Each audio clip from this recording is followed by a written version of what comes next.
Bula Talofa Maloelele. Those are just some of the greetings from the Pacific Island countries that were part of the recent Pacific Islands News Association's Media Summit held here recently.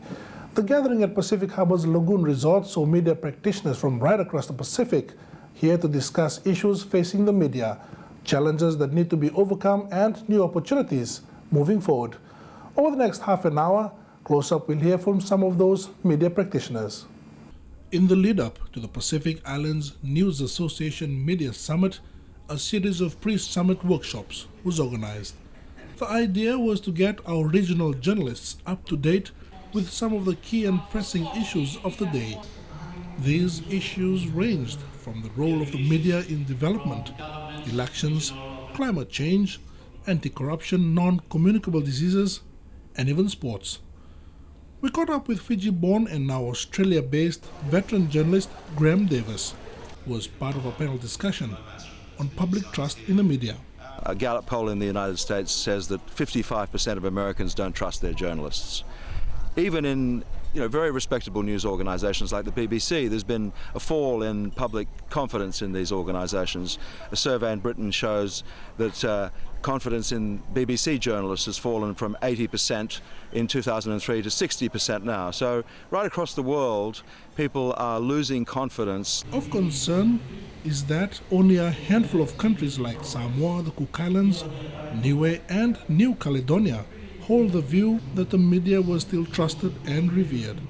None of the major countries in the region could say that as journalists that they were trusted and admired, and that includes Papua New Guinea, Solomons, Vanuatu, Fiji, and of course they're the biggest and most dynamic of the Pacific countries. So I think that's quite disturbing that Pacific journalists, in common with journalists around the world, are finding that when it comes to the public and public confidence in their work, it's actually falling. Graham Davis says no single factor can be blamed for this.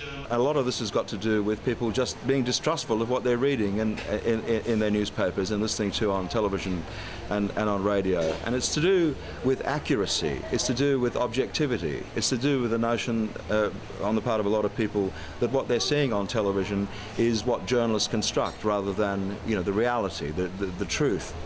How do you address that? I think the argument's been made very strongly at this conference that it's down to individual journalists to be a lot more attentive to doing their jobs properly, and this is basic stuff. For Vanuatu's Harold Obed, some basics of journalism just can't be compromised. It's the basics of journalism. Get it right, write it tight. Balanced and fair.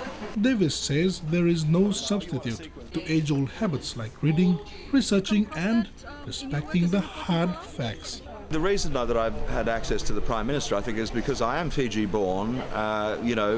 His father and my father were friends.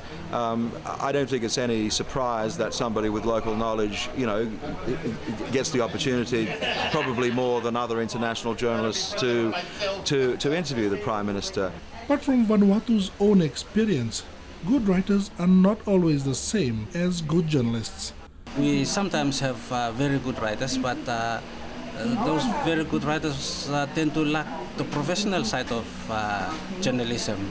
So that sometimes raises issues over our professional and the confidence we have with the people we serve. Accused of sometimes not clearly separating opinion from facts, Davis still believes there is a place for what he calls opinion journalism in the Pacific. There are signs that the relationship with New Zealand is better than with Australia. So this is where I'm coming from in my opinion journalism, and that is to try to get Australia to re-engage with Fiji for the positive benefit of everybody. And the very interesting thing is, of course, that ordinary Australians are engaged with Fiji. They're coming here on holidays. The Australian government has a particular problem with what happened here in 2006. My view is that it's water under the bridge. The country it's spilt milk, if you like. The country is recovering.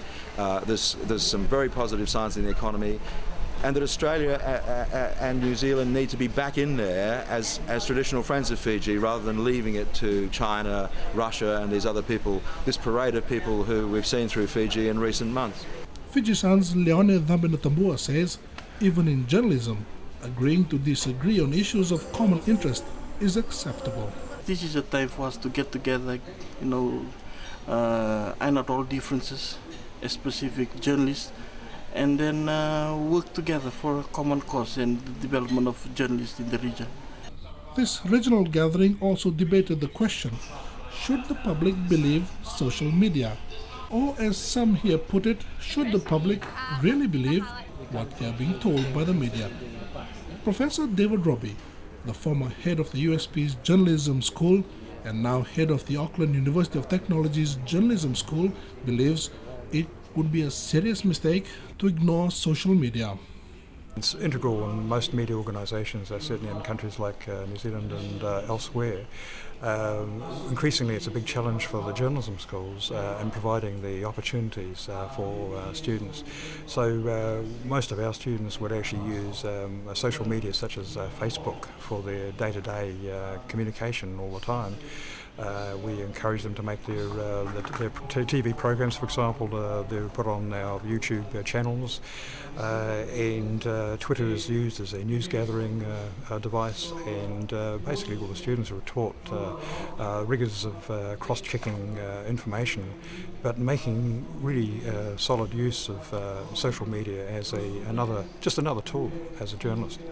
With the media's credibility now under the spotlight, the future of the profession is not as gloomy as some might think. One of the negative things about the media that's often portrayed is that it's a dying profession, that particularly the traditional media, the newspapers in particular, losing circulation and shedding jobs. But that's a very Western media perspective, because actually if you look globally, there's a huge growth in newspapers in China and India and Indonesia and a number of other countries, a huge growth ahead. So there's real demand for journalists, and we've found that actually coming out of our journalism school, there's a big trend in the last 5 or 6 years where journalists that might have traditionally gone into, say, print media, more and more the jobs are actually in online media.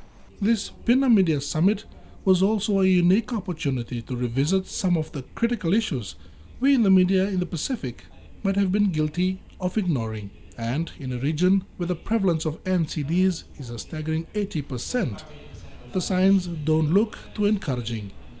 This illustration perhaps a true reflection of where we could be headed. I don't think the media is actually doing enough. I think there's more that the media can do, even by partnering with health, even by partnering with other sectors to get the message across. I believe the media, communication and education is probably their key role. The fact that behavior hasn't changed up to now is probably because it's all just awareness and information sharing at the moment. Until we get that communication campaign and objective towards altering some behavior at that level, that's when I could probably say that we are doing enough. It's now obvious that the business as usual approach is no longer an option. The regional media is being asked to come out of its comfort zone and crank into action. Leadership by the media, I think, is absolutely crucial, shaping the attitude and the perception of people towards the lifestyle that can be the norm is also part of the media that can do. So I think there's more that the media that can do in order to solve this crisis of NCD in the Pacific.